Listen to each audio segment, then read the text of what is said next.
Napatigil ka na ba upang isaalang-alang kung aling landas ang iyong tunay na naglalakad? Ito ay hindi lamang isa pang espiritual na tanong, ito ang pinakakritikal na desisyon na gagawin mo. Malinaw ng Biblia, may dalawang landas lamang sa buhay na ito at mayroon ka na sa isa sa kanila ngayon. Tama iyon.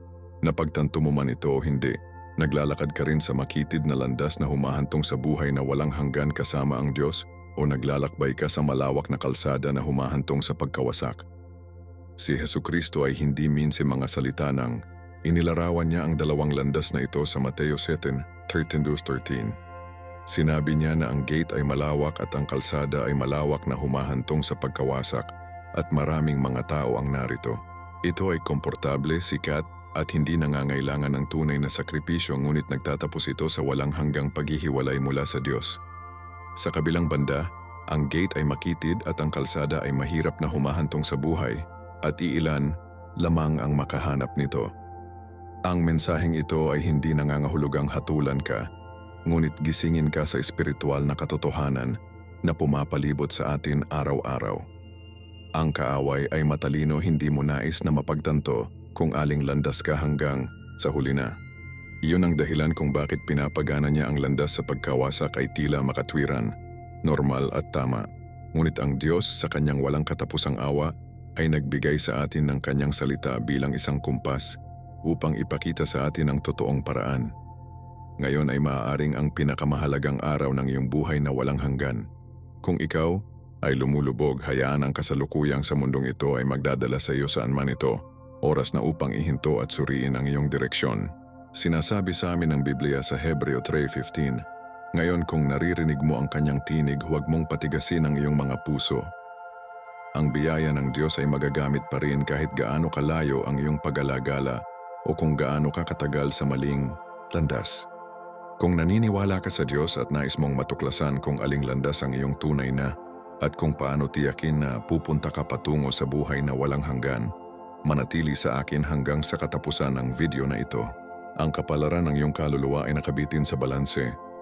At huwag kalimutan na mag-subscribe sa aming channel at pindutin ang notification bell upang hindi mo makaligtaan ang anumang mga katotohanan na nagbabago sa Biblia na maaaring magbago ng iyong espiritual na paglalakbay magpakailanman.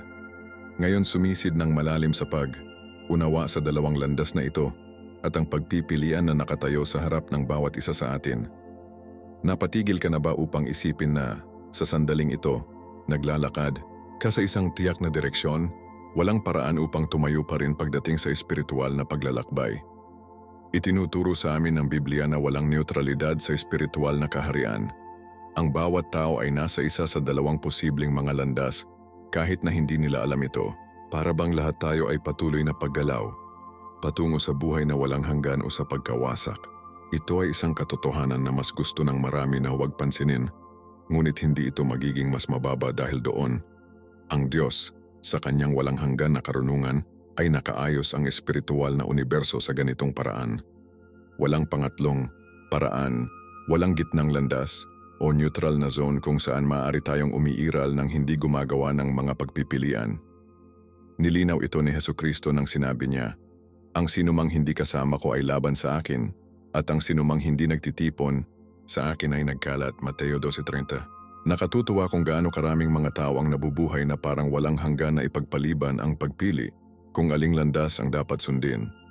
Sa palagay nila ay nasa ilang uri sila ng silid na naghihintay sa espiritual, kung sa katunayan ay gumagalaw na sila. Ito ay tulad ng isang tao na nasa isang gumagalaw na tren at iniisip na nakatayo pa rin sila dahil ang lahat sa kanilang paligid ay gumagalaw din sa parehong bilis. Inihayag sa amin ng pananampalataya na ang pang-unawa na ito ay hindi makatwiran. Mula sa sandaling ipinanganak tayo, nasa isa na tayo sa mga landas. Sa una dahil sa ating nahulog na kalikasan, lahat tayo ay nagsisimula sa malawak na landas na humahantong sa pagkawasak. Sa pamamagitan lamang ng biyaya ng Diyos at pagtanggap ng sakripisyo ni Jesus na maaari nating baguhin ang direksyon. Ang pagbabagong ito ay hindi lamang isang pagbabago ng pag-iisip, ngunit isang kumpletong pagbabagong anyo ng puso at kaluluwa. Sinasabi sa atin ng Biblia sa Roma 3:23 na lahat ay nagkasala at hindi maikakaila sa kaluwalhatian ng Diyos. na nangangahulugang lahat tayo ay nagsisimula sa maling landas, na nangangailangan ng banal na interbensyon upang mabago ang ating tilapon.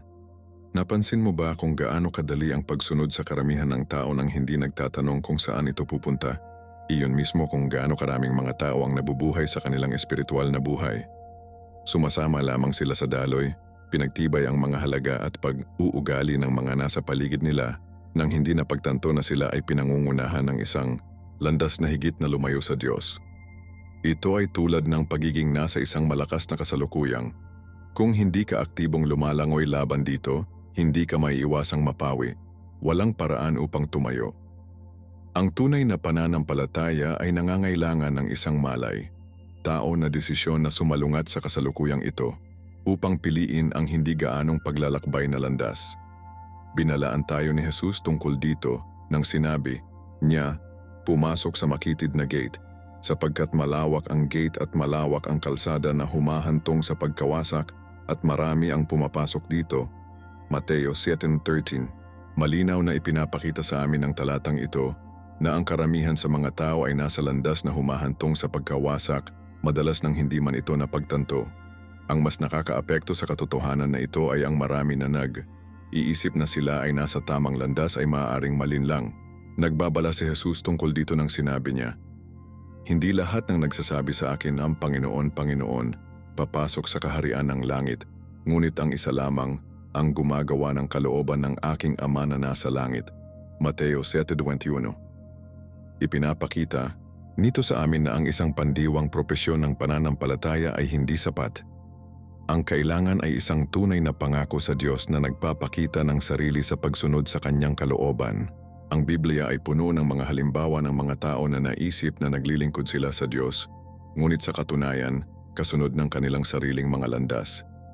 Isipin ang mga Pariseo na labis na relihiyoso, ngunit tinawag sila ni Jesus na pinaputi ang mga libingan. Maganda sa labas ngunit puno ng kamatayan sa loob, sila ay nasa maling landas. Kahit na matatag silang naniniwala na nasa kanan sila. Ito ang humahantong sa atin sa isang mahalagang katanungan. Paano natin masisiguro na tayo ay nasa landas na hahantong sa buhay na walang hanggan? Ang sagot ay, namamalagi sa isang personal at nagbabago na relasyon kay Hesukristo. Hindi lamang ito tungkol sa kaalaman sa intelektual tungkol sa Diyos o pagsunod sa mga ritual sa relihiyon. Tungkol ito sa pagpapahintulot sa banal na espiritu na baguhin ang ating puso at isipan. Ito ay tungkol sa pamumuhay ng isang buhay na aktibong pananampalataya na nagpapakita ng pag-ibig sa Diyos at kapitbahay. Sinabi ni Jesus, ako ang daan, ang katotohanan at ang buhay. Walang lumapit sa Ama maliban sa pamamagitan ko. Juan Quaestor Bader Sachs. Ang eksklusibong pahayag na ito ay malinaw na may isang landas lamang na hahantong sa Diyos at ang landas na iyon ay si Hesukristo. Kapag tinanggap natin ang katotohanan na ito at isuko ang ating buhay sa Kanya, nagsisimula tayong maglakad sa tamang direksyon. Gayunpaman, hindi ito isang beses na desisyon ngunit isang pang-araw-araw na pangako na sundin si Kristo, dalhin ang aming krus at mabuhay alinsunod sa Kanyang mga turo. Ang tunay na pananampalataya ay isang landas ng patuloy na pagbabagong anyo, kung saan ang Diyos ay nagtatrabaho sa atin upang sumunod sa atin sa imahe ng Kanyang anak. Tulad ng isinulat ni Pablo sa Filipos 1:x. Ang pagiging tiwala dito, na siya na nagsimula ng isang mabuting gawain sa iyo, ay magpapatuloy hanggang sa makumpleto hanggang sa araw ni Kristo Jesus. Ang regalo ng Diyos ng malayang kalooban sa sangkatauhan ay isa sa mga pinakamalalim na pagpapahayag ng Kanyang pag-ibig. Mula sa umpisa, sa Hardin ng Eden, binigyan niya sina Adan at Eve ng kalayaan na pumili. Upang sumunod o sumuway, mahalin siya o tanggihan siya. Hindi ito isang gawa ng pag-abandona, ngunit sa halip ay isang pagpapakita ng malalim na paggalang at karangalan para sa Kanyang nilikha. Pag-isipan ito, ang Diyos ay maaaring lumikha ng mga nilalang na automatikong magmamahal at sumunod sa Kanya, tulad ng mga espiritual na robot na program upang sumamba. Ngunit hindi iyon magiging tunay na pag-ibig, hindi ba? Ang totoong pag-ibig ay nangangailangan ng pagpili.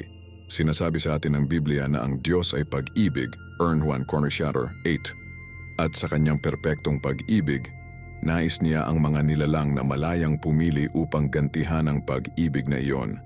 Iyon ang dahilan kung bakit binigyan niya kami ng malayang kalooban. Hindi dahil hindi niya pinapahalagahan ang ginagawa natin, ngunit dahil labis siyang nagmamalasakit sa pagiging tunay ng aming relasyon sa Kanya. Kapansin-pansin na isaalang-alang ang panganib na kinuha ng Diyos sa pagbibigay sa amin ng kalayaan na ito. Alam niya ang potensyal para sa kasalanan at paghihimagsik.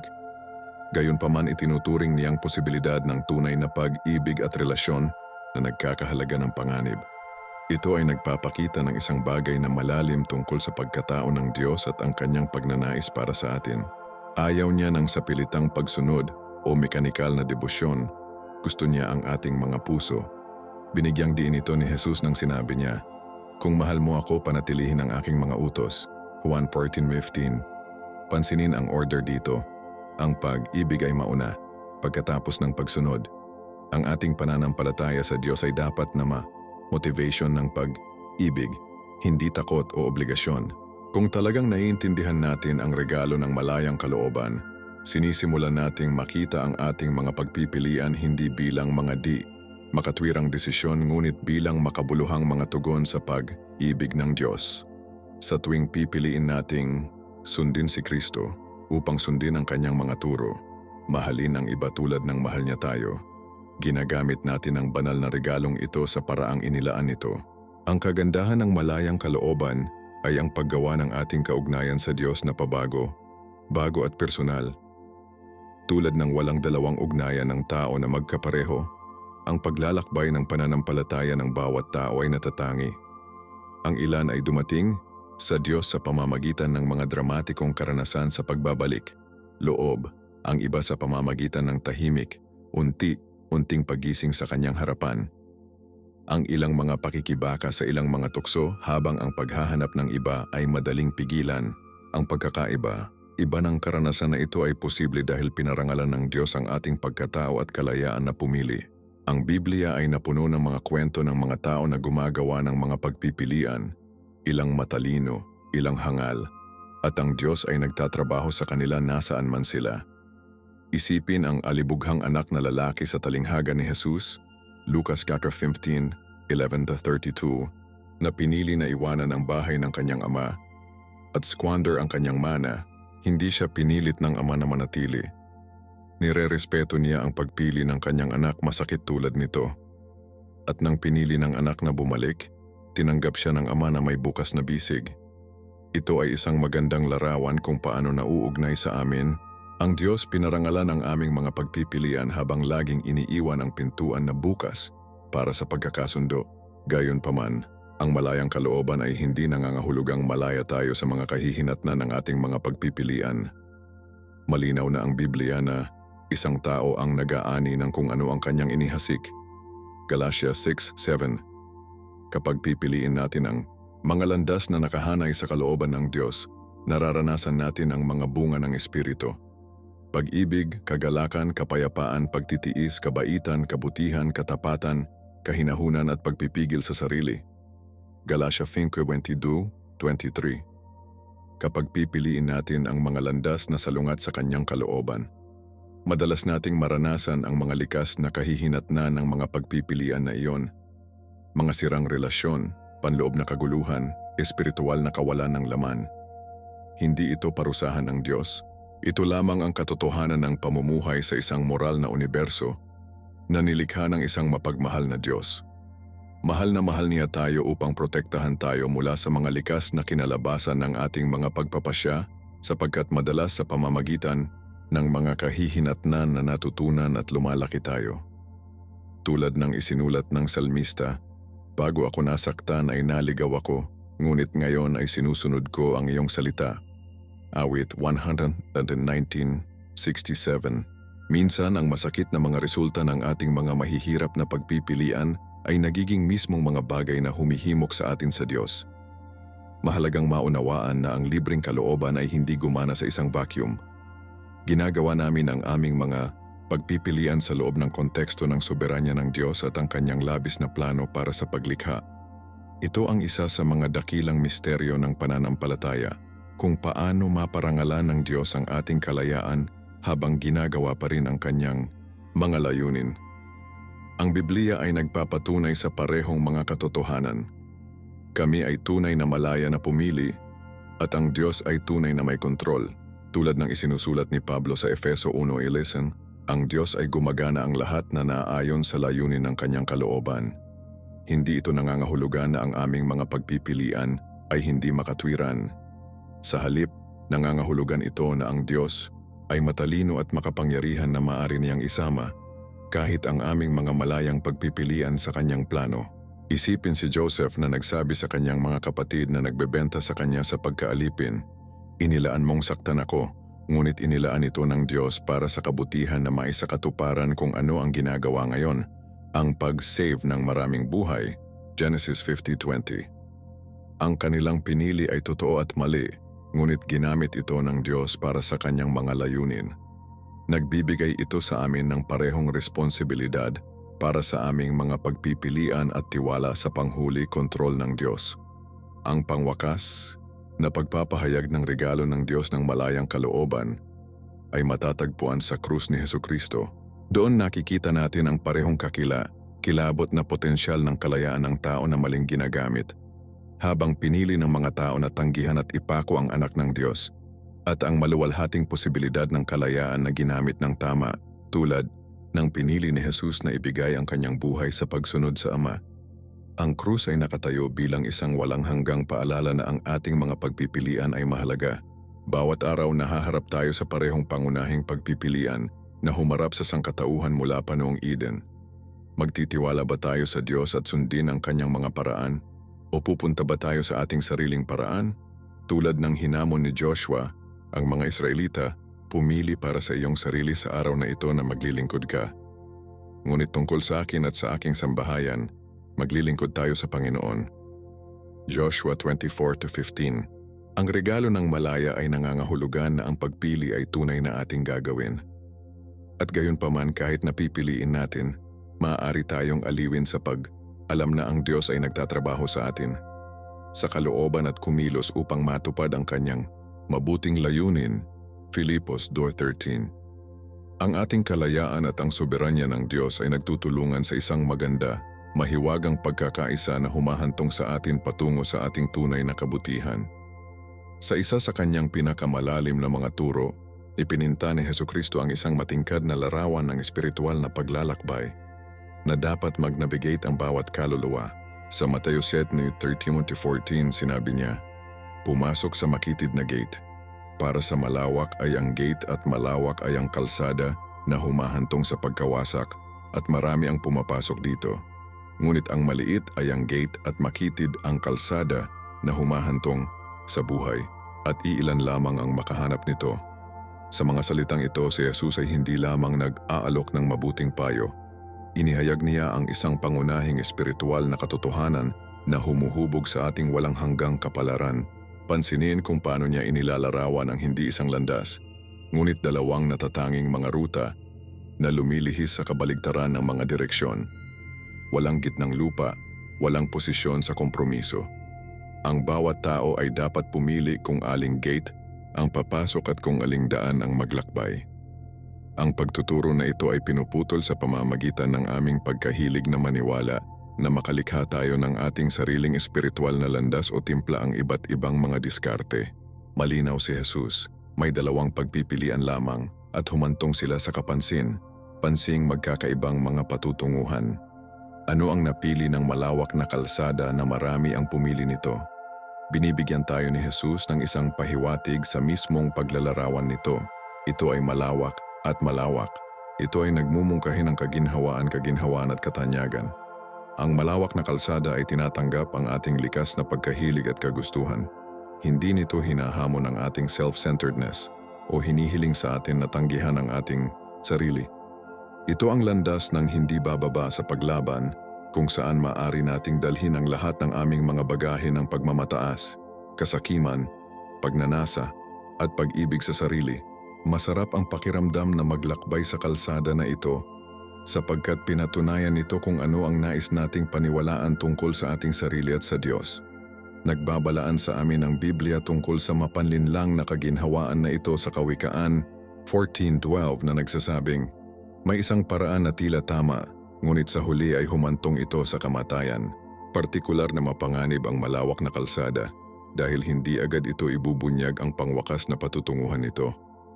Ang mga tao ay maaring maglakbay nito ng maraming taon, kahit na mga dekada, pakiramdam na nasiyahan sa kanilang paglalakbay. Hindi alam na sila ay patuloy na gumagalaw patungo sa pagkawasak. Ito ang dahilan kung bakit si Jesus sa kanyang pag-ibig at awa ay binabalaan tayo ng malinaw tungkol sa kung saan ang landas na ito ay humahantong. Sa kaibahan ng kaibahan, inilarawan ni Jesus ang landas sa buhay bilang pagkakaroon ng isang makitid na gate at pagiging isang makitid na kalsada. Ang imahinasyong ito ay nagmumungkahi ng kahirapan, disiplina, at sinasadyang pagpili. Ang makitid na gate ay hindi nagpapahintulot sa amin na dalhin ang aming espiritual na bagahe. Ang ating katuwiran sa sarili, ang ating makamundong mga kalakip, ang ating hindi nagsisisi na mga puso. Upang makapasok dapat nating mapagpakumbaba ang ating sarili at lumapit sa Diyos sa kanyang mga termino, hindi sa ating sarili, tulad ng sinabi ni Jesus sa Mateo 6:24. Ang sino mang nais na maging alagad ko ay dapat tanggihan ang kanilang sarili at kunin ang kanilang krus at sundan ako. Ang makitid na kalsada ay nangangailangan ng patuloy na pangako at madalas na nagsasangkot ng pagdurusa at sakripisyo. Tumatakbo ito sa mga halaga ng ating kultura ng pagtupad sa sarili at agarang kasiyahan. Marahil ito ang dahilan kung bakit sinabi ni Jesus na kakaunti lamang ang nakakahanap nito.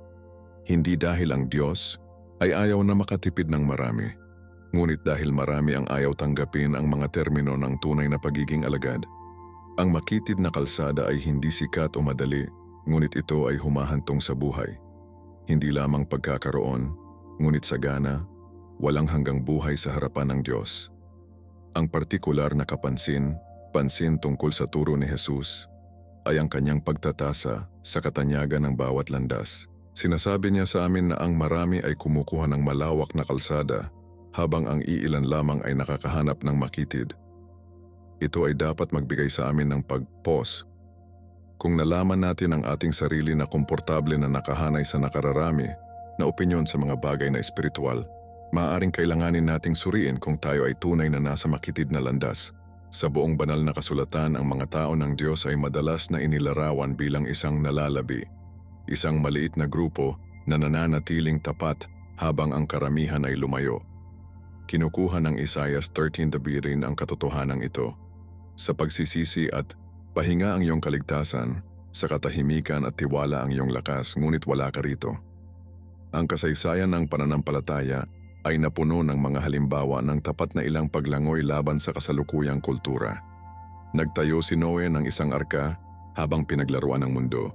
Iniwan ni Abraham ang kanyang tinubuang bayan habang ang iba ay nanatiling komportable sa Ur. Ang mga propeta ay nagsalita ng katotohanan habang ang mga maling propeta ay nagsabi sa mga tao kung ano ang nais nilang marinig. Si Jesus mismo ay tinanggihan ng relihiyosong pagtatatag ng kanyang panahon. Ang makitid na landas ay hindi kailanman naging tanyag na pagpipilian, ngunit palaging ito ang tama. Ang imahinasyon ng dalawang landas ay nag-aanyaya sa amin na isaalang. Alang hindi lamang ang aming patutunguhan, kundi ang aming pang-araw na direksyon. Ang bawat desisyon na ginagawa namin alinman ay gumagalaw sa amin ng higit pa sa makitid na landas patungo sa buhay o mas malalim sa malawak na landas patungo sa pagkawasak. Ito ang dahilan kung bakit hinihimok ni Pablo ang mga mananampalataya na suriin ang iyong sarili upang makita kung ikaw ay nasa pananampalataya. Darren mga taga-Korinto 13:5. Ang paglalakbay ng Kristiyano ay nangangailangan ng pagbabantay at matapat na pagtatasa sa sarili. Nagiging mas katulad tayo kay Kristo o mas katulad ng mundo? Lumalaki ba tayo sa pag-ibig, kagalakan, kapayapaan at iba pang mga bunga ng Espiritu o tayo ay tumatakbo sa ating pananampalataya? Ang turo ni Jesus ay nagpapaalala sa atin na ang pananampalataya ay hindi static. Lagi tayong gumagalaw sa isang direksyon o sa iba pa. Ang mabuting balita ay hanggat mayroon tayong hininga, maaari nating baguhin ang mga direksyon.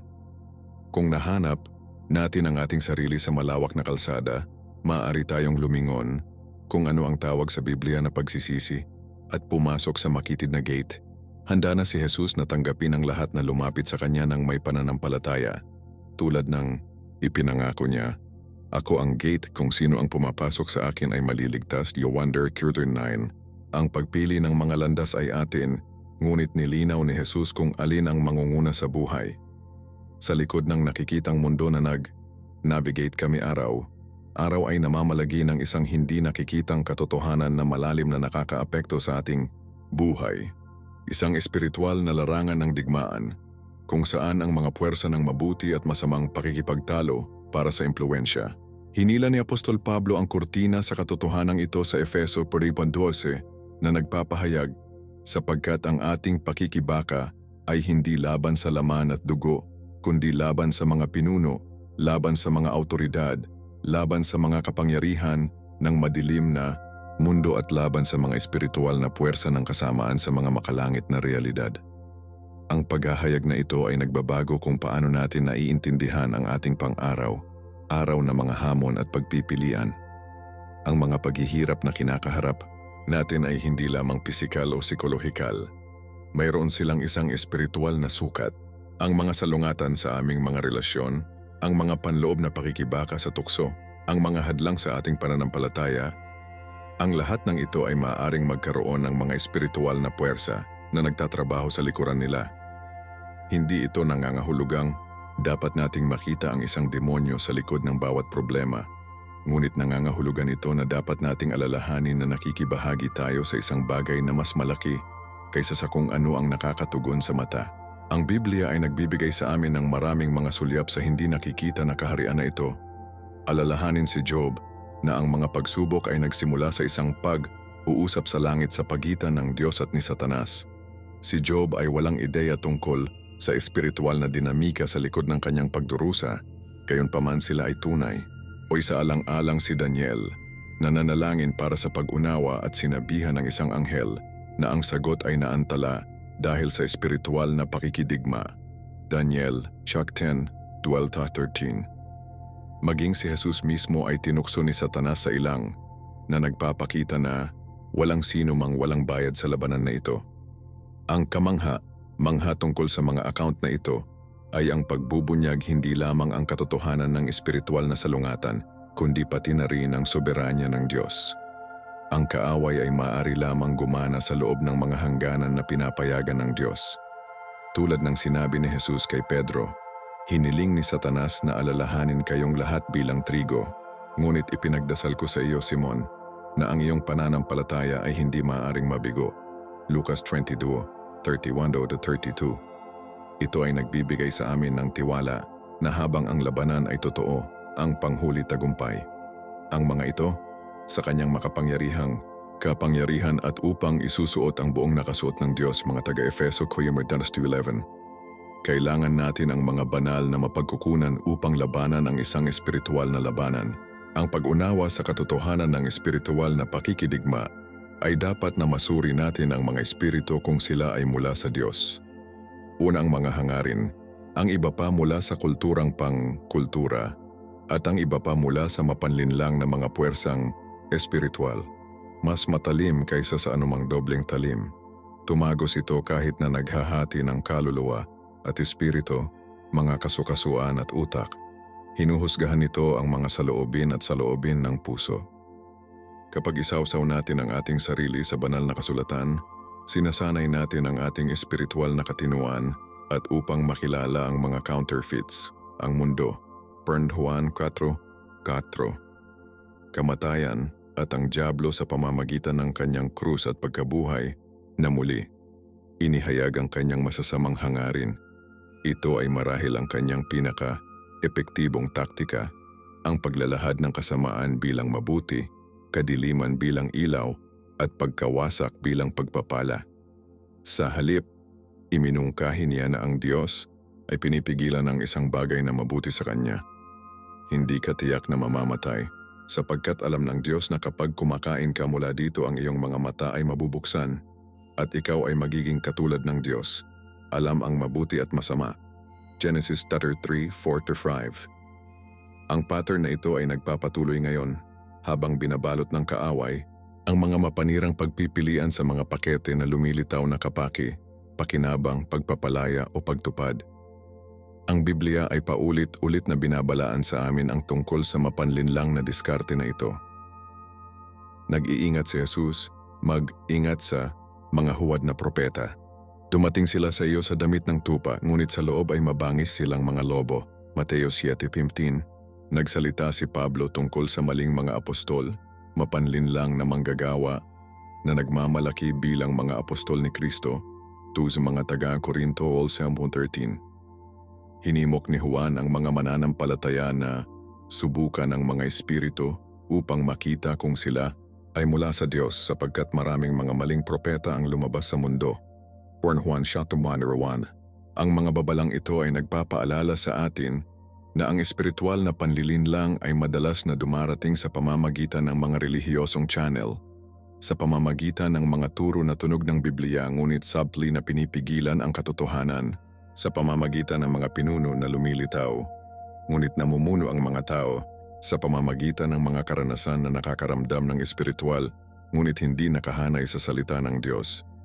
Ang pinaka-epektibong kasinungalingan ay naglalaman ng mga elemento ng katotohanan na ginagawang mas mahirap makilala ang lahat. Ito ang dahilan kung bakit binigyang diin ni Jesus ang pag-alam ng katotohanan na nagsasabing, "Kung hawak mo ang aking pagtuturo, ikaw talaga ang aking mga alagad. Kung gayon malalaman mo ang katotohanan at ang katotohanan ay magpapalaya sa iyo." Juan 8:31-32. Ano ang ginagawang epektibo sa disguise na ito ay ang pag-apela sa aming likas na pagnanasa. Ipinaliwanag ng James 1:14, ang bawat tao ay tinutukso kapag sila ay kinaladkad ng kanilang sariling masasamang pagnanasa at maakit. Jacob Peter, alam ng kaaway ang ating mga kahinaan, ang ating pagnanasa sa pag-apruba, ang ating pagnanais para sa ginhawa, ang ating ambisyon para sa tagumpay, ang ating kagutuman para sa kasiyahan, at pinasadya ang kanyang mga panlilinlang ng naaayon. Para sa isang tao na nahihirapan sa kalungkutan, ang tukso ay maaaring maging disguised bilang isang relasyon na nangangako ng katuparan ngunit humantong sa Diyos. Para sa isang taong mapaghangad, maaaring ito ay isang pagkakataon sa karera na nangangailangan ng kompromiso sa moral. Para sa isang taong naghahanap ng espiritual na karanasan, maaaring ito ay isang pagtuturo na nag-aalok ng paliwanag ng walang krus. Ang karaniwang thread ay ang mga tukso na ito ay lilitaw na mabuti at nais sa ibabaw. Nangangako silang matugunan ang mga lehitimong pangangailangan ngunit sa mga ilegal na paraan. Nag-aalok sila ng mga shortcut upang matupad na ang pag-iwas sa disenyo ng Diyos. Tulad ng napansin ng C.S. Lewis, ang pinakaligtas na daan patungo sa impyerno ay ang unting isa, ang banayad na dalis-dis, malambot na underfoot, ng walang biglaang pag-on, ng walang mga milestone, ng walang mga signpost. Ang disguise ng ilaw na ito ay nagpapaliwanag kung bakit ang mga tao ay maaaring taimtim na mali sa kanilang espiritual na paglalakbay. Marami sa malawak na kalsada na humahantong sa pagkawasak ay hindi alam kung saan sila pupunta. Niyakap nila ang pinaniniwalaan nilang katotohanan, magaan at kabutihan, hindi alam na sila ay nalinlang.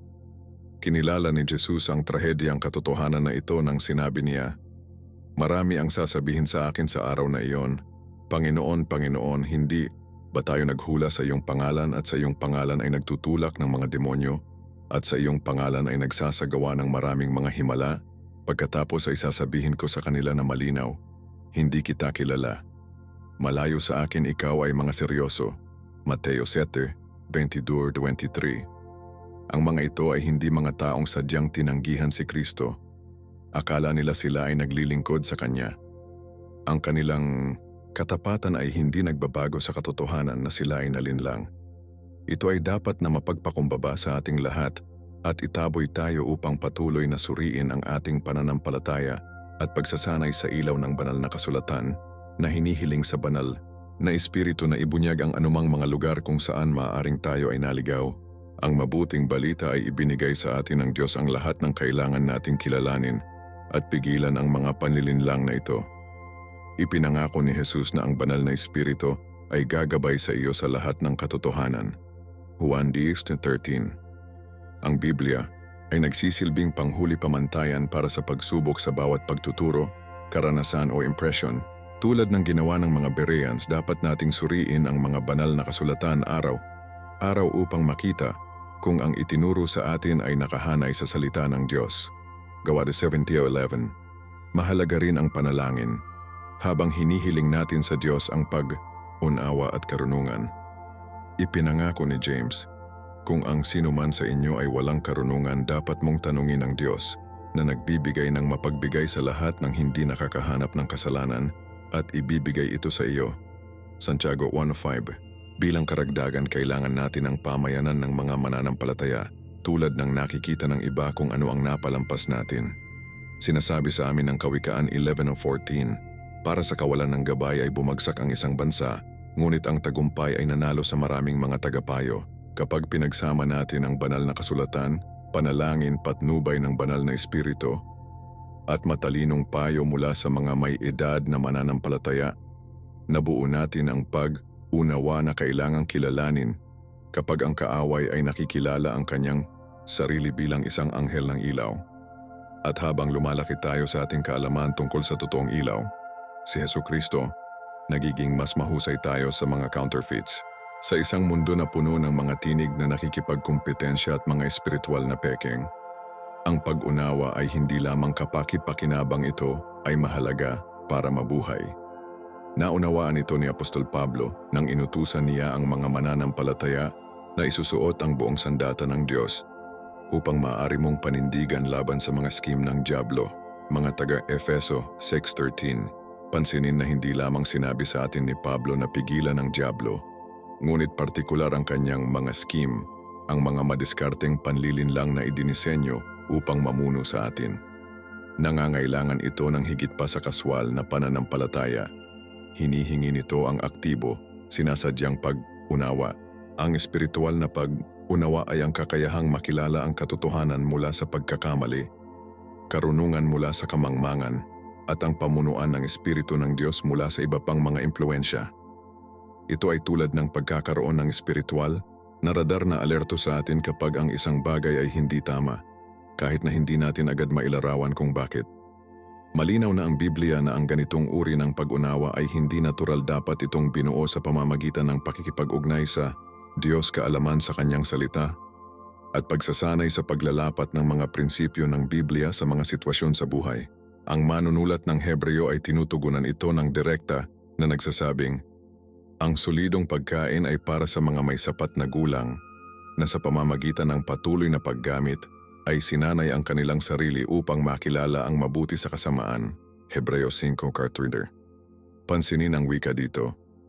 Sa pamamagitan ng patuloy na paggamit at sinanay ang kanilang sarili. Ang pag-unawa ay isang espiritual na kalamnan na lumalaki ng mas malakas sa ehersisyo. Nangangailangan ito ng sinasadyang pag-unlad sa pamamagitan ng pag-aaral, panalangin at aplikasyon. Kapag regular nating inilalantad ang ating sarili sa katotohanan ng Diyos sa pamamagitan ng banal na kasulatan, ang ating isipan ay nabago at ang ating kakayahang makilala ang panlilinlang. Inilalagay ito ng Roma 20 Meyer, Daktua sa ganitong paraan. Huwag sumunod sa pattern ng mundong ito, ngunit mabago sa pamamagitan ng pag-update ng iyong isip.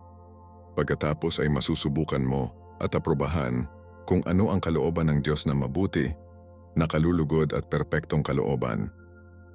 Ang pagbabagong ito ay hindi mangyayari sa magdamag. Ito ay isang panghabambuhay na proseso ng pagpapahintulot sa salita at espiritu ng Diyos na muling ayusin kung paano natin iniisip, kung ano ang pinahahalagahan natin, at kung paano natin nakikita ang mundo sa paligid natin. Habang lumalaki tayo sa pananampalataya, ang ating mga espiritual na pandama ay naging mas nakakaintindi sa pag-unawa sa tinig ng Diyos at pagkilala sa mga counterfeits. Ang unang liham ni John ay nagbibigay ng praktikal na patnubay para sa pagbuo ng pag-unawa, lalo na pagdating sa mga espiritual na turo. Sinusulat niya, mahal na mga kaibigan, huwag maniwala sa bawat espiritu, ngunit subukan ang mga espiritu upang makita kung sila ay mula sa Diyos, sapagkat maraming mga maling propeta ang lumabas sa mundo. 1 Juan 4:1. Nag-aalok si Juan ng isang tiyak na pagsubok. Ito ay kung paano mo makikilala ang Espiritu ng Diyos. Ang bawat espiritu na kinikilala na si Jesucristo ay nagmula sa laman ay mula sa Diyos. Ngunit ang bawat espiritu na hindi kinikilala si Jesus ay hindi mula sa Diyos. 1 Juan 4:2-3. Habang ang pagsubok na ito ay tumugon sa isang tiyak na erehes sa panahon ni Juan, ang prinsipyo ay nananatiling wasto dapat nating suriin ang bawat pagtuturo, impresyon o espiritual na karanasan laban sa katotohanan kung sino si Jesus ay tulad ng isiniwalat sa banal na kasulatan. Nakahanay ba ito sa kanyang pagkatao? Pinarangalan ba ito bilang Panginoon? Ito ba ay humahantong sa mga tao papunta o malayo sa Biblia na si Jesus? Ang mga katanungang ito ay bumubuo ng pundasyon ng espiritual na pag-unawa. Tulad ng babala mismo ni Jesus. Panoorin ang mga huwad na propeta. Sa pamamagitan ng kanilang bunga ay makikilala mo sila. Mateo 7:16. Ang pagbuo ng pag-unawa ay nangangailangan din ng pagpapakumbaba at pamayanan. Wala sa atin ang nakakakita ng perpektong malinaw sa ating sarili. Lahat tayo ay may mga bulag na lugar, biases, at mga lugar ng kahinaan kung saan mas madaling kapitan tayo ng panlilinlang. Ito ang dahilan kung bakit inilalagay tayo ng Diyos sa katawan ni Kristo kaya makakatulong tayo sa isa't isa na makilala ang katotohanan mula sa pagkakamali. Ipinapaalala sa amin ng mga kawikaan na ang mga plano ay nabigo sa kawalan ng payo. Ngunit sa maraming mga tagapayo ay nagtagumpay sila. Kawikaan 15:22. Kapag nahaharap sa mga mahahalagang desisyon o pagsusuri ng mga mapaghamong turo, ang mga pantas na mananampalataya ay humingi ng payo mula sa mga may sapat na Kristiyano na nagpapakita ng makadiyos na karunungan. Hindi ito nangangahulugang bulag na sumusunod sa mga opinyon ng iba, ngunit sa halip isinasaalang-alang ang kanilang mga pananaw bilang bahagi ng proseso ng aming pag-unawa. Ang unang simbahan ay nagmomodelo ng kolektibong pag-unawa na ito nang magtipon sila upang matugunan ang mga hindi pagkakaunawaan sa doktrina tulad ng naitala sa mga Gawa 15. Matapos ang maraming talakayan at panalangin, nakarating sila sa isang desisyon na pinaniniwalaan nila na sumasalamin sa gabay ng banal na espiritu, na nagsasabing, mukhang mabuti sa banal na espiritu at sa amin, Gawa 15:28. Ang balanse ng individual at komunal na pag-unawa ay nagbibigay ng isang iingat laban sa parehong nakahiwalay na error at groupthink.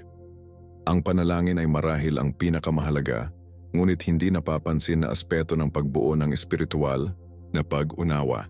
Hinihikayat ni James ang mga mananampalataya. Kung ang sino man sa inyo ay walang karunungan, dapat mong tanungin ang Diyos na nagbibigay ng mapagbigay sa lahat ng hindi nakakahanap ng kasalanan at ibibigay ito sa iyo. Santiago 4:4. Nais ng Diyos na makilala natin ng tama at nangangako siyang makakatulong kapag nagtanong tayo. Hindi ito isang beses na kahilingan, ngunit isang patuloy na pag-uusap sa Diyos habang nag-navigate tayo sa pagiging komplikado ng buhay. Si Jesus ay nagmodelo ng pag-asa sa Ama na nagsasabing, sa pamamagitan ng aking sarili ay wala akong magagawa. Hinuhusgahan ko lamang ang naririnig ko at ang aking paghuhusga ay makatarungan sapagkat hinahangad kong huwag malugod ang aking sarili ngunit siya ang nagpadala sa akin. Juan 5:30. Maging si Jesus sa kanyang sangkatauhan ay umasa sa patuloy na pakikipag-ugnay sa Ama para sa pag-unawa. Gaano pa tayo dapat? Habang nililinang natin ang isang pamumuhay ng panalangin hindi lamang nakikipag-usap sa Diyos, ngunit nakikinig para sa kanyang gabay ang aming pag-unawa ay lumalaki. Ang banal na espiritu ay gumagana sa loob natin, madalas sa pamamagitan ng banayad na mga impression, mga saloobin na nakahanay sa scripturally, o isang malalim na pakiramdam ng kapayapaan o hindi mapakali ang tungkol sa isang partikular na direksyon. Habang natututo tayong kilalanin at tumugon sa kanyang nangunguna, ang ating kakayahang makilala ang kalooban ng Diyos ay magiging mas natural at madaling maunawaan, tulad ng isang bata na nakakaalam ng tinig ng kanilang ama sa gitna ng karamihan ng mga estranghero. Mayroong isang bagay na malalim na gumagalaw tungkol sa paraan ng paglapit sa atin ni Jesus. Hindi tulad ng malakas na taktika ng mga makamundong kapangyarihan, nakatayo siya sa pintuan ng aming mga puso at malumanay na kumatok, naghihintay sa amin na tumugon. Sa Apokalipsis 3:20 sinabi niya, "Narito ako, tumayo ako sa pintuan at kumatok. Kung may nakakarinig sa aking tinig at pinuksan ang pintuan, papasok ako at kakain kasama ang taong iyon at kasama nila ako." Ang magandang imaheng ito ay nagpapakita ng puso ng Diyos patungo sa sangkatauhan. Ang tagalikha ng universo na may bawat karapatang humiling ng pasukan, sa halip ay iginagalang ang ating kalayaan at naghihintay para sa ating paanyaya. Maaari niyang pilitin ang bukas na pintutiyak na may kapangyarihan ngunit nalalabag sa mismong pag-ibig na hinahangad niyang maitaguyod sa amin. Ang totoong pag-ibig ay hindi mapipilit. Dapat itong malayang ibigay at malayang natanggap. Ito ang dahilan kung bakit inanyayahan ni Jesus kaysa sa mga nagpapataw, mga tawag sa halip na pilitin. Ang kanyang banayad na diskarte ay nagpapakita ng isang malalim na paggalang sa dignidad ng tao at ang kabanalan ng personal na pagpipilian na siya mismo ang idinisenyo sa tela ng paglikha. Ang kahinahunan na ito ay maliwanag sa buong ministeryo ni Jesus. Kapag tinawag ang kanyang mga alagad, sinabi niya lang, "Sundan mo ako," Mateo 4:19, at hinintay ang kanilang tugon. Kapag nakikipag-usap sa pagod at pasanin, nag-alok siya ng pahinga kaysa sa pagdaragdag ng higit pang mga kahilingan. "Halika sa akin, lahat kayo ay pagod at pasanin, at bibigyan kita ng pahinga." Mateo 11:28. Kahit na kinakaharap ng kasalanan, ginawa niya ito ng may pakikiramay tulad ng babae na nahuli sa pangangalo niya. Matapos maikalat ang kanyang mga nagsusumbong, hindi niya siya hinatulan ngunit malumanay na tinawag siya sa isang bagong buhay. Hindi rin kita hinatulan. "Pumunta ka na at iwanan ang iyong buhay ng kasalanan." Juan 8:11. Ang pareho na pattern na ito ay nagpapakita na ang pangunahing diskarte ng Diyos sa sangkatauhan ay paanyaya, hindi pagpapataw. Nag-aalok siya ng kaligtasan bilang isang regalo na matatanggap, hindi bilang isang sistema na pipilitin sa mga ayaw na paksa. Tulad ng isinulat ni Pedro, ang Diyos ay hindi nais ng sinuman na mapahamak, ngunit ang lahat ay darating sa pagsisisi. Sa Pedro 3:9, ang kanyang pasensya at kahinahunan ay sumasalamin sa kanyang malalim na pagnanais para sa tunay na relasyon sa bawat tao. Ang kaibahan sa pagitan ng diskarte ni Jesus at mga sistemang relihiyoso ng tao ay kapansin-pansin. Sa buong kasaysayan, madalas na sinubukan ng mga tao na isulong ang pananampalataya sa pamamagitan ng lakas, pagmamanipula o pamimilit. Ngunit malinaw na tinanggihan ni Jesus ang mga ganitong pamamaraan. Nang iginuhit ni Pedro ang kanyang tabak upang ipagtanggol si Jesus sa hardin ng Getsemane, sinaway siya ni Jesus na nagsasabing, "Ibalik ang iyong tabak sa lugar nito. Sa palagay mo ba hindi ako maaaring tumawag sa aking ama?" At agad niyang ilalagay ang aking pagtatapon ng higit sa 12 legyon ng mga anghel. Mateo 26:52-53. Nilinaw ni Jesus na ang kanyang kaharian ay hindi sumusulong sa pamamagitan ng makamundong kapangyarihan, ngunit sa pamamagitan ng pag-ibig ng sakripisyo at katotohanan na sumasamo sa puso. Nang maglaon, sasabihin niya kay Pilato, "Ang aking kaharian ay hindi sa mundong ito. Kung ito ay ang aking mga lingkod ay lalaban upang maiwasan ang aking pag-aresto sa mga pinuno ng mga Hudyo. Ngunit ngayon ang aking kaharian ay mula sa ibang lugar." Juan 10:36. Ang banayad na paanyaya ni Kristo ay nakatayo bilang isang pagsaway sa anumang pagtatangka upang pilitin ang pananampalataya sa iba sa pamamagitan ng kapangyarihan ng gobyerno, presyo ng lipunan, o pagmamanipula ng pamilya. Ang totoong pananampalataya ay dapat na isang personal na tugon sa mapagmahal na tawag ni Jesus. Ang banayad na paanyaya na ito ay nangangailangan ng isang bagay mula sa amin na ang sapilitang pagsunod ay hindi kailanman tunay na pagbabago ng puso. Si Jesus ay hindi interesado sa pagbabago ng uugali o panlabas na pagsunod sa relihiyon. Nilalayo niyang baguhin tayo mula sa loob sa labas, na nagsisimula sa aming tugon sa kanyang katok sa pintuan ng ating mga puso. Tulad ng sinabi niya sa mga Pariseo, malinis ang loob ng tasa at ulam, at pagkatapos ay malinis din ang labas. Mateo 23:26.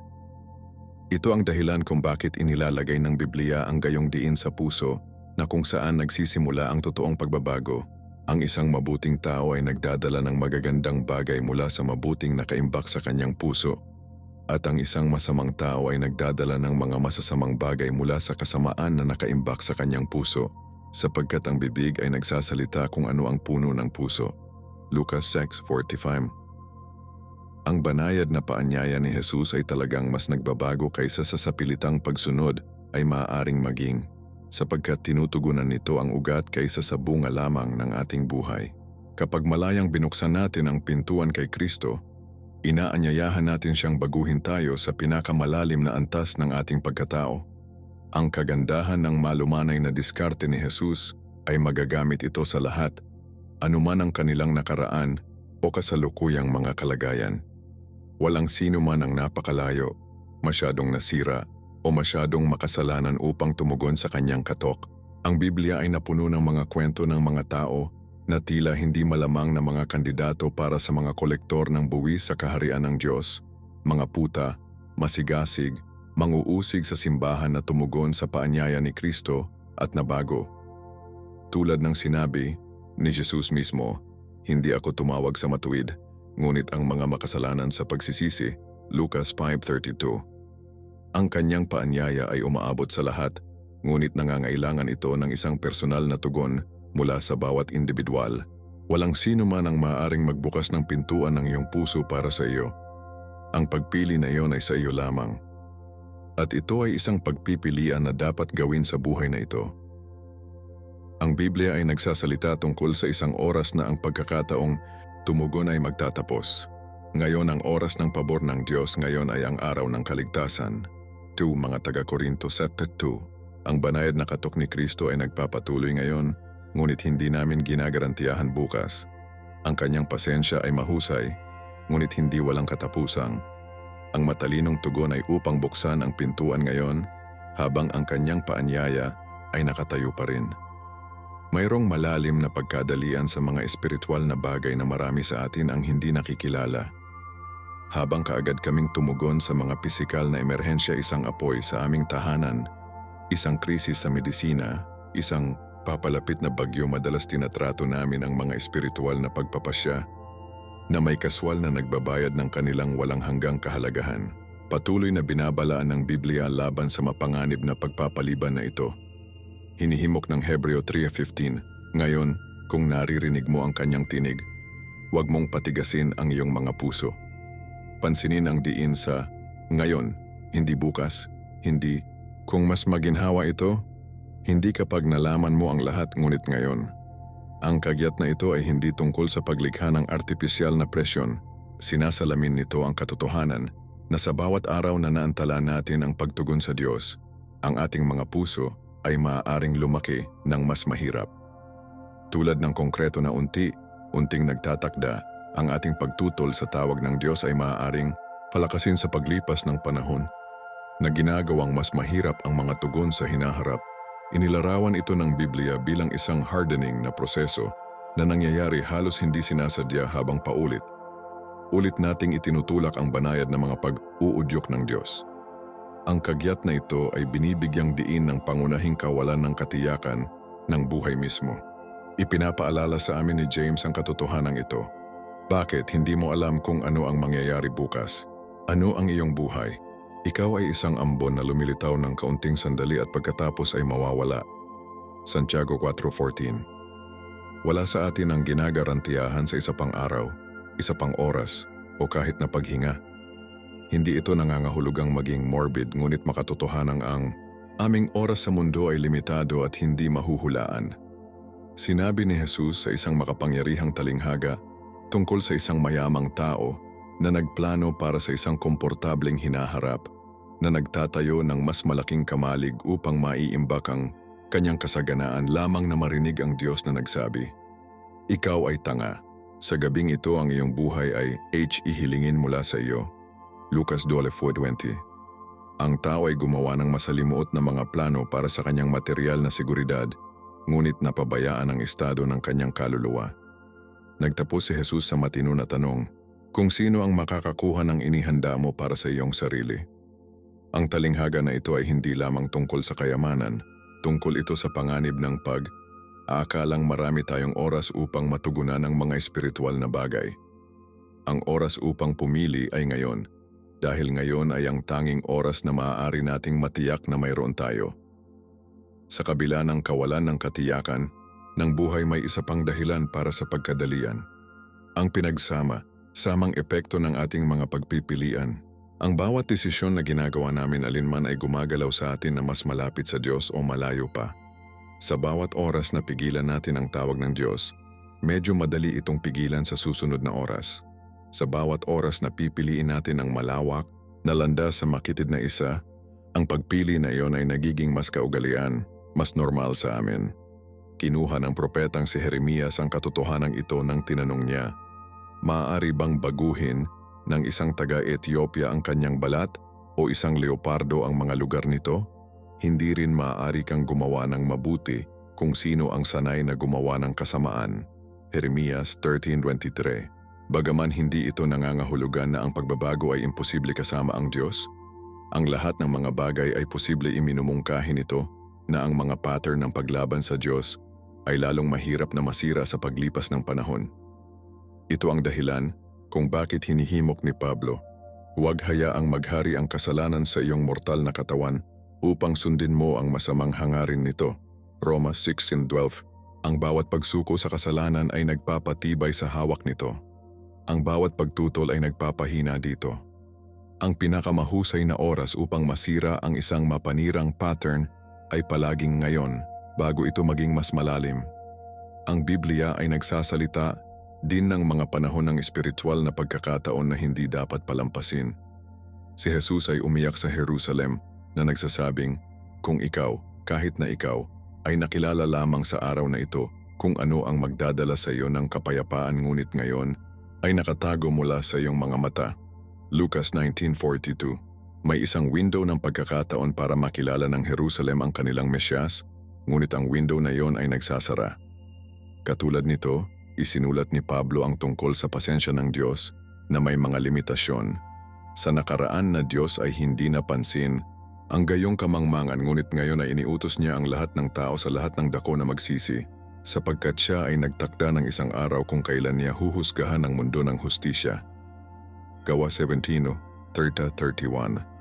Ang mga talatang ito ay nagmumungkahi na habang ang Diyos ay mapagpasensya at maawain, hindi siya nangangako ng walang limitasyong mga pagkakataon para sa tugon. Mayroong mga espiritual na panahon sa ating buhay beses kung ang Diyos ay tila malapit na. Kapag ang ating mga puso ay partikular na tumanggap, kapag ang mga pangyayari ay nakahanay upang iguhit tayo sa Kanya, kinikilala ng karunungan ang mga panahong ito bilang mahalagang mga pagkakataon na hindi mai-squandered. Tulad ng payo ni Isaias, hanapin ang Panginoon habang siya ay matatagpuan, tumawag sa Kanya habang siya ay malapit na. Isaiah 55:6. Ang mabuting balita sa lahat ng kagyat na ito ay ang pagtugon sa Diyos, ngayon kanan bring ngayon, na mga agarang benepisyo. Hindi mo na kailangang maghintay hanggang sa ilang oras sa hinaharap upang maranasan ang pagkakaroon ng Diyos, kapayapaan at kapangyarihan sa iyong buhay. Nangako si Jesus, sino mang makarinig ng aking salita at naniniwala sa Kanya na nagpadala sa akin ay walang buhay na buhay at hindi hahatulan, ngunit tumawid mula sa kamatayan hanggang sa buhay. Juan 1:24. Pansinin ang kasalukuyang panahunan, may buhay na walang hanggan, ay tumawid hindi magkakaroon o tatawid balang araw. Sa sandaling lumingon tayo kay Kristo sa pananampalataya, may isang bagay na malalim na nangyayari. Kami ay pinagtibay sa pamilya ng Diyos na hindi pinapansin ng Kanyang Espiritu at nakalagay sa isang bagong landas. Habang ang buong karanasan ng kaharian ng Diyos ay naghihintay sa pagbabalik ni Kristo, nagsisimula na tayong matikman ang katotohanan ngayon. Tulad ng isinulat ni Pablo, kung may sino man kay Kristo, ang bagong nilikha ay dumating, ang luma ay nawala, ang bago ay narito. Ito sa mga taga Korinto 5:7. Ang agarang pagbabagong ito ay isa pang nakakahimok na dahilan na hindi maantala. Bakit ka i-post na nararanasan ang buhay na dinisenyo ka ng Diyos? Bakit maghintay upang simulan ang pagpapagaling at pagpapanumbalik na inaalok niya? Ang paanyaya ay nakatayo ngayon. Ngayon ang oras ng pabor ng Diyos. Ngayon na ang araw ng kaligtasan. Dakondor mga taga-Korinto 6:2. Ang isa sa mga pinakamagagandang katotohanan sa lahat ng banal na kasulatan ay ang biyaya ng Diyos ay nananatiling access kahit sa mga taong gumala sa Kanya. Kahit gaano katagal ka lumayo, kung gaano ka kalalim, o kung gaano ka lubusang tinanggihan mo siya sa nakaraan, ang pintuan ay bumalik sa puso ng Diyos ay nananatiling bukas. Hindi ito dahil ang Diyos ay desperado o nangangailangan. Ito ay dahil ang Kanyang pag-ibig ay matatag at ang Kanyang awa ay tumitiis magpakailanman. Ang propetang si Jeremias ay nakuha ang katotohanan na ito nang sumulat siya. Dahil sa dakilang pag-ibig ng Panginoon ay hindi tayo natupok, sapagkat ang Kanyang mga kumpas ay hindi kailanman mabibigo. Bago sila tuwing umaga, malaki ang iyong katapatan. Panaghoy 3:22-23. Isipin ang pariralang iyon bago tuwing umaga. Ang bawat araw ay nag-aalok ng isang sariwang pagsisimula, isang bagong pagkakataon upang maranasan ang biyaya ng Diyos. Kahit anong mangyari kahapon, ang awa ng Diyos ay na-update ngayon. Ito ang puso ng ating Diyos na mahabagin at mabait, mabagal sa galit, na dumami sa pag-ibig.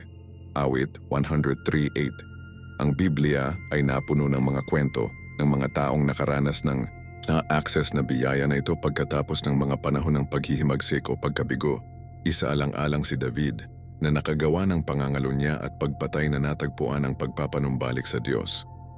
O Pedro na tumanggi kay Jesus ng 3 beses ngunit naibalik bilang pinuno sa unang simbahan.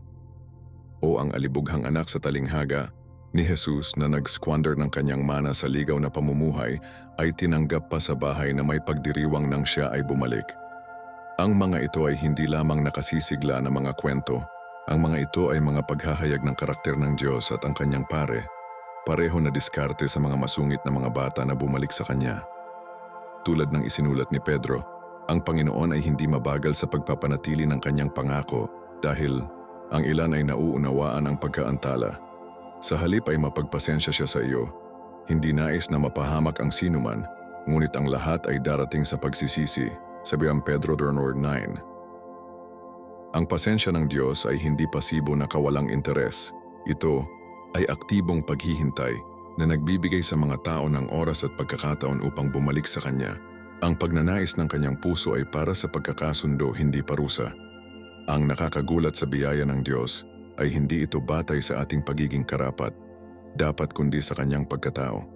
Hindi kami kumikita ng biyaya sa pamamagitan ng pagiging sapat na mabuti. Natatanggap namin ito sa kabila ng pagiging hindi karapat, dapat. Ipinaliwanag ni Pablo, ngunit ipinakita ng Diyos ang Kanyang sariling pag-ibig sa atin sa ito. Habang tayo ay mga makasalanan pa rin, namatay si Kristo para sa atin. Roma 5:8. Hindi namin hinintay ni Jesus na linisin natin ang ating kilos bago mag-alok ng Kanyang sarili. Namatay siya para sa amin habang kami ay nasa aktibong paghihimagsik laban sa Diyos. Nangangahulugan ito na walang sino mang makasalanan na lumapit sa Diyos. Sa katunayan, partikular na sinabi ni Jesus na dumating siya para sa mga may sakit, hindi ang malusog, para sa mga makasalanan, hindi ang matuwid. Marcos 2:17. Ang kwalifikasyon para sa pagtanggap ng biyaya ng Diyos ay hindi pagiging perpekto sa moral, ngunit kinikilalang pangangailangan. Tulad ng itinuro ni Jesus sa mga Beatitudes, mapalad ang mahihirap sa espiritu sapagkat ang mga ito ay ang kaharian ng langit. Mateo 5:3. Ang mga nakikilala sa kanilang espiritual na pagkalugi ay tiyak na ang nakaposisyon upang matanggap ang kayamanan ng Diyos. Ito ang dahilan kung bakit sinabi ni Jesus sa mga pinuno ng relihiyon na ang mga maniningil ng buwis at mga patutot ay pumapasok sa kaharian sa unahan nila. Mateo 21:31. Hindi dahil ang kanilang mga kasalanan ay hindi gaanong seryoso, ngunit dahil hindi sila nagpapanggap na matuwid. Ang pag-access ng biyaya ng Diyos ay hindi nangangahulugang walang mga kahihinatnan para sa ating mga pagpipilian. Nawala pa rin ang prodigal na anak na mana. Nahaharap pa rin si David sa kaguluhan sa pamilya bilang resulta ng kanyang kasalanan. Kailangang mabuhay pa rin si Peter kasama ang memorya ng kanyang pagtanggi. Hindi tinanggal ni Grace ang lahat ng mga kahihinatnan sa lupa, ngunit ibabalik nito ang ating kaugnayan sa Diyos at itinakda tayo sa isang bagong landas. Minsan ang mga kahihinatnan ng ating mga pagpipilian ay lumikha ng mismong mga kalagayan na humihimok sa atin sa Diyos. Ang prodigal ay dumating sa kanyang katinuan sa isang pigpen, sa pinakamababang punto ng kanyang buhay. Maraming mga tao ang nagpapatotoo na ito ay sa kanilang pinakamadilim na sandali nang sila ay tumama sa ilalim ng bato na sa wakas, ay tumingala sila at naabot ang Diyos. Ito ay isa pang katibayan ng biyaya ng Diyos.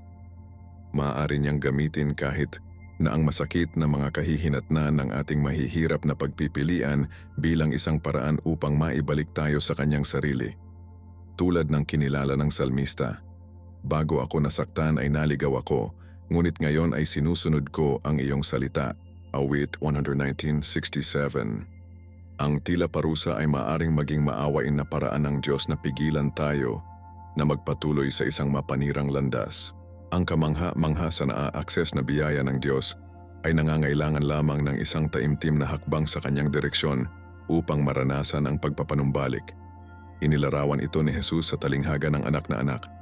Hindi hinintay ng ama na maabot ang kanyang anak na lalaki. Habang siya ay malayo pa rin, nakita siya ng kanyang ama at napuno ng pakikiramay sa kanya.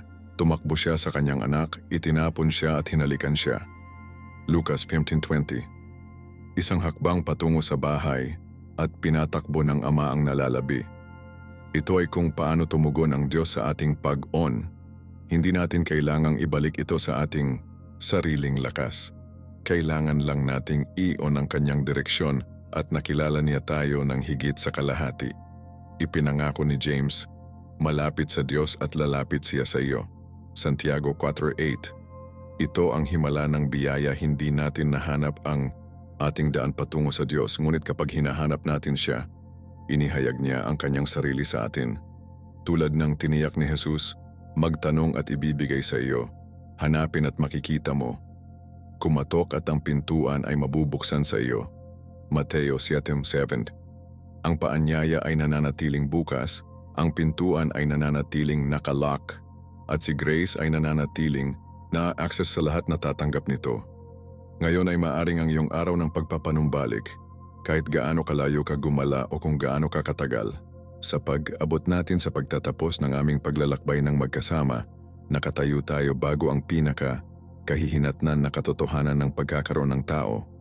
Mayroong dalawang mga landas na humahantong sa dalawang magkakaibang mga patutunguhan. Hindi ito isang talinghaga o isang pilosopikal na konstruksyon ito, ang malinaw na turo ni Hesukristo na higit na nagsalita tungkol sa walang hanggang kapalaran kaysa sa halos anumang iba pang paksa. Sa Mateo 25:40, matapos ilarawan ang pangwakas na paghuhukom, nagtapos si Jesus. Pagkatapos ay aalis sila sa walang hanggang parusa, ngunit ang matuwid sa buhay na walang hanggan. Pansinin ang kahanay na istruktura. Ang parehong mga patutunguhan ay inilarawan bilang walang hanggan. Hindi ito pansamantalang paghihiwalay na sa kalaunan ay magkakasundo. Ito ay isang pangwakas na dibisyon batay sa landas na napili sa buhay na ito. Hindi ipinakita ni Jesus ang katotohanan ito upang matakot tayo, ngunit upang pukawin tayo sa kadakilaan ng ating mga pagpipilian. Ang bawat desisyon na ginagawa namin, bawat hakbang na ginagawa namin, ay gumagalaw pa sa amin sa isang landas o sa iba pa. Ang mga pusta ay hindi maaaring maging mas mataas. Ang mga ito ay hindi mga landas sa iba't ibang mga kapitbahayan sa parehong lungsod, ngunit sa ganap na magkakaibang mga katotohanan na walang hanggan. Ang nakakagambala sa katotohanan na ito ay nagmula ito sa mga labi ni Jesus mismo, ang parehong Jesus na nagpakita ng pag-ibig ng Diyos sa pamamagitan ng pagkamatay sa krus. Ang ilang mga tao ay nais na paghiwalayin ang banayad na Jesus na nagsalita tungkol sa pag-ibig mula sa mahigpit na Jesus na nagsalita tungkol sa paghuhusga. Ngunit lumilikha ito ng isang maling dichotomy. Ito ay tiyak na dahil mahal ni Jesus ang sangkatauhan ng labis na binalaan niya ng malinaw. tungkol sa mga kahihinatnan ng pagtanggi sa alok ng Diyos ng kaligtasan. Ang isang doktor na nadiskubre ang isang kondisyon na nagbabanta sa buhay, ngunit hindi binabalaan ang pasyente dahil sa takot na magdulot ng pagkabalisa, ay hindi mapagmahal. Siya ay pabaya. Katulad nito, nagsalita si Jesus tungkol sa impyerno na huwag hatulan, ngunit upang makatipid upang lumikha ng kagyat sa paligid ng pinakamahalagang desisyon na gagawin natin, at naibackup niya ang kanyang mga salita sa pinakamalakas na pagpapakita ng pag-ibig na posible. Ang higit na pag-ibig ay walang sinuman kaysa dito upang ibigay ang buhay ng isang tao para sa mga kaibigan. 1:13. Ang krus ay hindi sinasagisag. Ito ay isang tunay makasaysayang kaganapan kung saan ang anak ng Diyos ay nagdusa at namatay upang lumikha ng isang paraan para sa atin na pumili ng landas ng buhay. Ang katotohanan ng dalawang patutunguhan na ito ay tumutulong sa atin na maunawaan kung bakit inilarawan ni Jesus ang gate sa buhay bilang makitid at ang daan bilang mahirap. Kung ang buhay na walang hanggan ay automatiko o inilalapat sa buong mundo anuman ang ating mga pagpipilian, hindi nakakailanganin ang naturang wika, ngunit malinaw si Jesus. Gawin ang bawat pagsisikap na pumasok sa makitid na pintuan dahil marami, sinasabi ko sa iyo, ay susubukan na pumasok at hindi makakaya. Lucas 13:24. Ang pagsisikap na ito ay hindi tungkol sa pagkamit ng kaligtasan sa pamamagitan ng mabubuting gawa. Ang Biblia ay malinaw na ang kaligtasan ay sa pamamagitan ng biyaya, sa pamamagitan ng pananampalataya at hindi ito mula sa inyong sarili. Ito ay regalo ng Diyos hindi sa pamamagitan ng mga gawa upang walang magyabang. Efeso 8:9.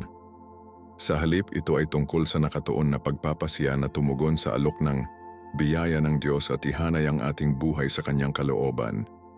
Ito ay tungkol sa paglangoy laban sa kasalukuyang kultura na lumalaban sa landas ng hindi bababa sa paglaban at pagpili araw na sundin si Kristo kahit na may gastos sa atin. Ang makitid na landas ay nangangailangan ng intensyonalidad. Hindi tayo lumulubog sa langit, ngunit madali nating lumayo dito habang binabalaan ng manunulat ng mga Hebreo.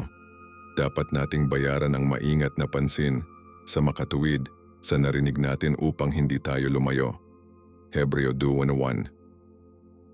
Ano ang gumagawa ng pangwakas na desisyon na ito ay napakalaking ang pagiging permanente nito.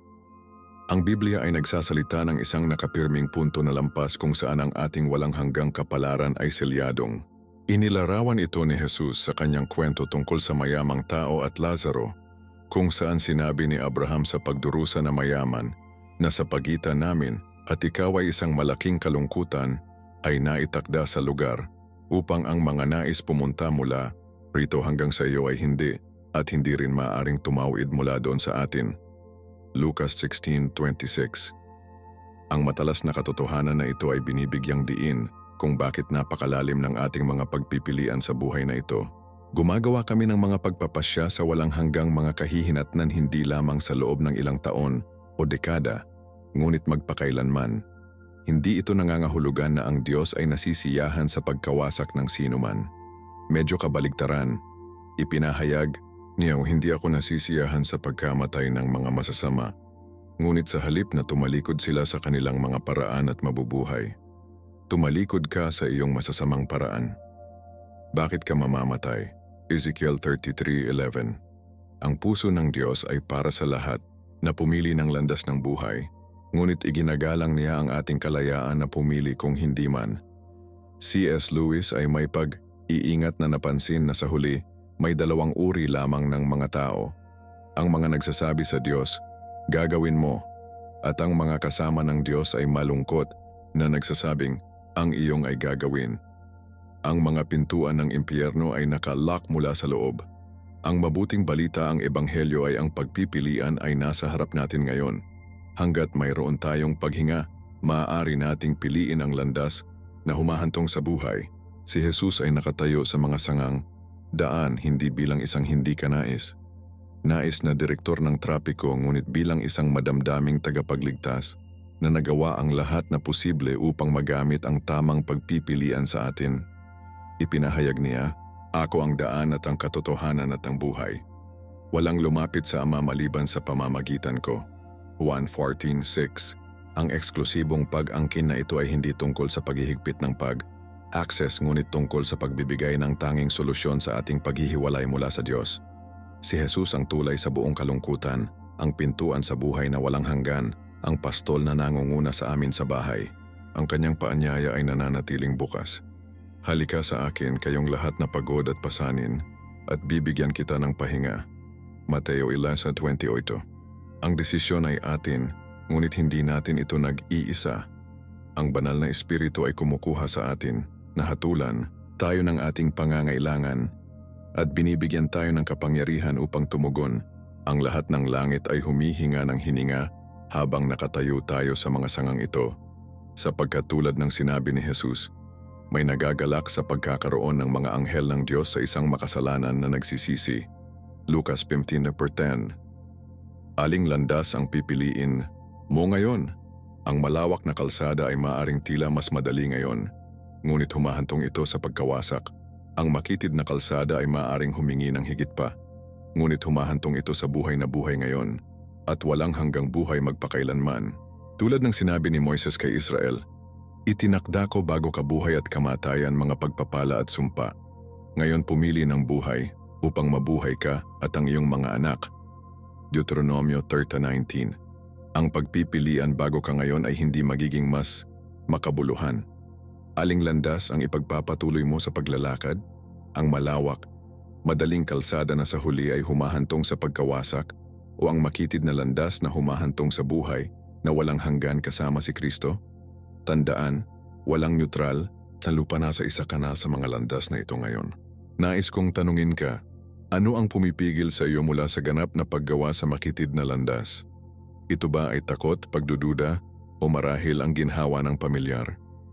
Ibahagi ang iyong mga saloobin sa mga komento sa ibababasahin ko ang bawat puna at nais kong manalangin para sa iyo sa iyong espiritual na paglalakbay. Kung ang mensaheng ito ay humipo sa iyong puso ngayon, huwag hayaan ang sandaling ito. Sinasabi ng Biblia sa 2 mga taga-Korinto 12, ngayon na ang oras ng pabor ng Diyos, ngayon na ang araw ng kaligtasan. Bukas ay hindi ginagarantiyahan para sa alinman sa atin. Dalhin ang hakbang na iyon patungo kay Jesus, ngayon siya ang gumawa ng pinakamalaking hakbang patungo sa iyo sa krus. Bago ka pumunta, mangyaring pindutin ang pindutan ng katulad na pindutan kung pinagpala ka ng mensaheng ito. At ibahagi ito sa isang taong kailangang marinig ang tungkol sa dalawang landas na ito. Mag-subscribe sa aming channel at on ang mga abiso upang hindi mo makaligtaan ang aming susunod na video sa The Power of God's Grace in Transforming Lives. Nalilitaw dito mismo sa iyong screen. Ito si Marco na nagpapaalala sa iyo na mahal ka ng Diyos kaysa sa maisip mo at naghihintay siya na may bukas na bisig para sa iyo na piliin ang landas ng buhay. Hanggang sa susunod, pagpalain ka ng Diyos at panatilihin ka sa kanyang perpektong landas.